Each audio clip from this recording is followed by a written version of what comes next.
ఇప్పుడు రాజ్యం ఆయన చేతిలో లేదు. రాజ్యం ఆయన చేతిలో లేదు. ఆయన వల్ల ఏమైతుంది ఆపనీకే? ఆయన వల్ల ఏం కాదు. పేటిఎం బ్యాచ్ ఆపలేరు, ఏటీఎం బ్యాచ్ ఆపలేరు, ఏ బ్యాచ్ ఆయన ఆపలేరు. ఎందుకు ఆపుతారు? ఏం దొంగతనం సినిమాలు తీసిండా, లంగతనం సినిమాలు తీసిండా, ఏం తీసిండా అని ఎందుకు ఆపాలి? అంత కక్ష ఎందుకు కట్టాలి? ప్రజలకు ఇస్తాన్న హామీలు ఇయ్యనికి జగన్మోహన్ రెడ్డికి చేతగాలే కానీ ఇప్పుడేమి ఇది ఒకటి మాట్లాడుతున్నాడు. గా సినిమాల మీద ఎవడో ఇబ్బంది పెట్టిండు, ఎవడో నన్ను ఏమన్నాడు, అవన్నీ టార్గెట్గా పెట్టుకున్నా. అది కాదుగా పెట్టుకోవాల్సింది. నెక్స్ట్ టైం నేను ఎట్లా గెలవాలని ఆలోచించుకోవాలి. నెక్స్ట్ టైం నేను ప్రజలకు ఏం హామీలు ఇవ్వాలి, ఎట్లా నెరవేర్చుకోవాలి. ఇప్పటికే నాకు సగం ఇజ్జత్ పోయిందని అది ఒకటి ఆలోచించుకోవాలి. కానీ ఎంతసేపు నన్ను తిట్టినోని, నన్ను కొట్టినోనే నేను గుర్తుపెట్టుకుంటా, సినిమాలు నడవనియ్యా, ఏమి నడవనియ్యా అంటే ఈడ కాకపోతే ఇంకొకరిని నడిపించుకుంటాడు. భయం ఏముందా? పనికిరాని ఉంటారు కదా, ఇక పనికిరాని కొడుకులు ఉంటారు కదా, వాళ్ళు ఏం చేస్తారు, 100కో 200కో 90కి వస్తాయని చెప్పేసి యూట్యూబ్లో ఇన్స్టాలో రాసుకుంటూ ఉంటారు. దానివల్ల ఒరిగేది ఏం లేదు. దానివల్ల గింత కూడా ఏం మురగదు. రాయి కూడా ఎంతగానో చెప్తేనే శిల్ప అయినట్టు వీళ్ళు ఇంతమంది చెప్తారు. అది నిజమా అబద్ధమా కాదని పోయి చూస్తారేమో వాళ్ళే. దానివల్ల వచ్చిన నష్టం ఏం లేదు. శివాజీ అన్నకు రూపాయి కూడా నష్టం రాదు. అంటే అది ఆయన కావాలని చేస్తున్నారని అంటారా, లేకపోతే నిజంగానే పేటిఎం బ్యాచ్ అనే వాళ్ళు ఇచ్చేస్తున్నారని అనుకుంటున్నారా? ఇప్పుడు చేపియంది ఎట్లా చేస్తారు? చేపియంది ఎట్లా చేస్తారు? చేపిస్తారు కాబట్టి చేస్తారు.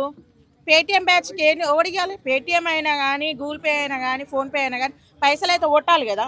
మరి అవి ఓడిస్తుండు. తలకాయలు ఏందైతే కాళ్ళు అయితే మనం పోలేం కదా నడుచుకుంటా.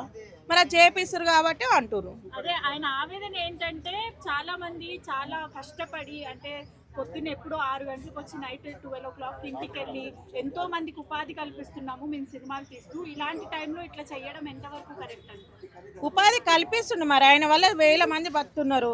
500కి 600కి ప్రతి ఒక్కరు బతుకుతున్నారు. మంది పొట్టలు కొట్టనికనా వీళ్ళు సీఎంలు అయ్యేది నాకు అర్థం కాదు. ఎవడైనా సరే, తెలంగాణోడైనా ఆంధ్రోడైనా కానీ మంది పొట్టలు కొట్టనికనా? దీనికి మిమ్మల్ని సీఎంలో చేసింది.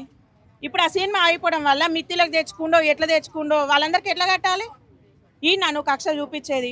నీకు సత్తా ఉంటే, నీకు దమ్ము ధైర్యం ఉంటే, నీ అమ్మ ఇప్పటి వరకు నేను ఓడిపోయినా సిగ్గుంది నాకు, కొంచెమైనా నాకు సిగ్గుంది అనుకో. ఇక సిగ్గులేదని నేను అనగా నీకుందా లేదా ఇంక నువ్వే అనుకొని అన్న హామీలు ఎట్లా నన్ను చేసి నెరవేర్చాలి అని చెప్పేసి అదొకటి మైండ్లో పెట్టుకో తప్ప, నేను ఆ సినిమా ఆడనియ్యా, ఈ సినిమా ఆడనియ్యా, అన్ని సీరియల్ నేనే కట్టుకుంటా, అన్ని సినిమాలలో నేనే ఆడతా అంటే ఓడుకోడు. మిత్తిలు ఏ నుంచి కట్టుకోవాలి? ఎవడు కట్టాలి? మరి నువ్వు ఇయ్యి, లేకపోతే ఆ భారతి మేడం మీద ఉంది కదా సిమెంట్ది, ఇచ్చేసేయి. శివాజీ గారు సప్పుడు కాబట్టి ఇంట్లో దీన్ని కూడా కూర్చుంటాడు. నష్టం ఏం లేదు. మీ లెక్క రాజకీయాల పార్టీలు అయితే ఆయన శివాజీ అన్న వేస్తలేడు కదా. ఇప్పుడు ఆయన వృత్తి ఏంది గదే, నీదేంది రాజకీయము. మరి నీ రాజకీయంలో నీకున్నట్టు ఆయన పని ఆయన చేసుకుంటూ అవుతున్నాయి. ఆయన పనికి ఎందుకు అడ్డం వస్తున్నావు? నీదేందో నువ్వు చూసుకో. అంటే నీ దిక్కు మాట్లాడినేమో మంచోళ్ళు, నీ దిక్కు మాట్లాడకపోతే ఇంతేనా? అంటే ఆయన ఇంకో మాట కూడా అన్నారు, నీతిగా నిజాయితీగా పని చేసుకొని బ్రతికే వాళ్ళతో ఇలా ఉంటే, అంటే సామాన్యులం కాకుండా ఒక సెలబ్రిటీ స్టేజ్లో ఉన్న మాకే ఇలాంటి పరిస్థితులు ఉంటే ఇంకా సామాన్యుల పరిస్థితి ఏంటి? సామాన్యులది గట్లే ఉంది, సాబ్దానాలది గట్లే ఉంది, అందరిది గట్లే ఉంది అమ్మా. సామాన్యులది అట్లే ఉంది, సాబ్దానాలది అట్లే ఉంది. ఎవరిని అభివృద్ధి ఏం లేదు. ఇప్పుడు వాళ్ళనే అంతగానో మధ్య చేస్తున్నారు అంటే సామాన్యులు పోయి అడుగుతాడా? అడగలేడు, ప్రశ్నించలేడు. అందుకే కదా అమరావతి ఇస్తా, నేను ఇస్తా, ఈ అమ్మవారిని ఇస్తా, అమ్మమ్మని ఇస్తా అన్నాడు. ఏమని ఇచ్చిండా? ఎంతమంది బిచ్చపోలు అయిపోయారు. ఏం అభివృద్ధి చేసిండు? శ్రీకాకుళం కానీ, ప్రతి ఒక్క ఆంధ్ర కానీ, ప్రతి ఒక్క చోట్ల వరదలు వస్తున్నాయి. ఇప్పటికీ వర్షాలు వస్తాయి. ఏం అభివృద్ధి చేసిండు 10 సంవత్సరాల నుంచి? ఏం చేసి చూపించండు? అట్లాంటి దాంట్లో చూపించాలి. మిడిల్ క్లాస్ వాళ్ళు ఎంట వాడతావు, గా సినిమాలో ఎంట వాడతావు, ఎవడన్నా నీకు వ్యతిరేకంగా మాట్లాడతావు వాని మీద వాడతావు. దేనికి నీకు ఇది? రాజు అంటాడు అన్ని ఖర్చులు కాదు పెట్టేది, అభివృద్ధి ఎట్లా చేయాలని ఆలోచించాలి. వాడు అప్పుడు రాజు అవుతాడు. నువ్వు రాజు కాదు, రాజుకి నువ్వు దూత కూడా పనికిరావు. అదైతే కరెక్ట్ కాదు కదా. వాడేమో అట్లా, వీడేమి ఇట్లా, మొత్తము ఆంధ్రాని తెలంగాణని ఏడుకాడికి నాశనం చేసి కూర్చుంటున్నారు. మీరేం మనసులో నాకు అర్థం కావట్లేదు. శివాజీ అన్నకి ఇప్పుడు ఇంత ఈసమంతా కూడా నష్టం ఏం జరగదు. ఖచ్చితంగా ఆ సినిమా ఆడుతుంది, చూస్తూనే ఉండు.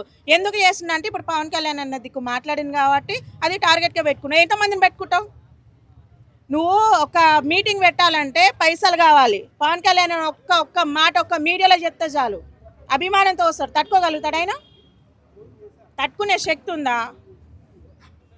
తట్టుకోనికే శక్తే లేకపోయా నీకు. ఎందుకు ఆయనతోటి ఆత్మలతోటి మాట్లాడతావు, అమ్మమ్మలతోటి మాట్లాడతావు, అక్కడిక్కడ మాట్లాడతావు. ఒక్కటన్నా చక్కగా మాట్లాడతాడు అన్న? అదేవిధంగా శివాజీ గారు ఇంకో టాపిక్ కూడా తీసుకొచ్చారు. సిబిఐ కూడా ఇంటిమేట్ చేస్తాను ఎవరిపైన అయితే కేసులు నమోదై ఉంటాయో పొలిటీషియన్స్ రాజకీయవేత్తల పైన వాళ్ళందరినీ కూడా సస్పెండ్ చేయాలని చెప్పి నేను మోడీ దాకా తీసుకుపోతాను కూడా వ్యాఖ్యానించారు. దీనిపై మీ స్పందన ఏంటి? తీసుకుపోతాడు, ఎందుకు తీసుకుపోడు? ఆయన భారతదేశంలో పుట్టిండు. ఇప్పుడు ఆ రాజకీయ నాయకులకు ఒక్కరికే కాదు కదా చట్టం అనేది, అందరికీ ఖచ్చితంగా తీసుకోవతాడు. ఖచ్చితంగా యాక్షన్ తీసుకోవాలి. ఏ నుంచి వచ్చినాయి పైసలు, ఎట్లా వచ్చినాయి, ప్రతి ఒక్కటి చెయ్యాలి. ఇప్పుడు సీఎంలు అయితే మాత్రం చేసే హక్కు లేదా? ఖచ్చితంగా చేయాల్సింది. అట్లటోళ్ళకి చేస్తేనే తెలుస్తుంది. అసలు మిత్తి ఒళ్ళేసా చదువుకొని పోవాలి అత్తగారింటికి. ఎంతసేపు ఉన్న నన్ను ప్రశ్నించిన వాళ్ళు నేను జైలు పెడతా, కాలు చేతులు కట్టేసి నేను సముద్రం వల్ల చంపుతా నన్ను అడిగేటోళ్ళు లేడు, ఏదో అనుకుంటారు. కానీ ఎవడే మూకోడు. ఇవాళ పిచ్చి పిల్లలు ఎవరు లేరు. 2004 2005లో ఉన్నారు అట్లోటోళ్ళు. ఎడ్డోళ్ళు ఇవాళ రేపు ఎవ్వరు లేరు. పుట్టిన ఒక 10 రోజుల పిల్లగాడైనా ఆట చూపించి చేతిలో పెడతాడు. Thank you. అందరికీ నమస్తే, దిస్ ఈజ్ కరాటే కళ్యాణి. మీరు మంచి న్యూస్ చూడాలన్నా, మంచి విషయాలన్నీ కూడా తెలుసుకోవాలనుకున్నా కూడా ప్లీజ్ సబ్స్క్రైబ్ వి ఛానల్. హలో అండి, వీటీవీ సబ్స్క్రైబ్ చేయండి. హాయ్ అండి, this is actor Suman. So వీటీవీని లైక్ చేయండి, షేర్ చేయండి, సబ్స్క్రైబ్ చేయండి. Hi hello, I'm Sasirekha, miss India. So వీటీవీని లైక్ చేయండి, సబ్స్క్రైబ్ చేయండి, షేర్ చేయండి.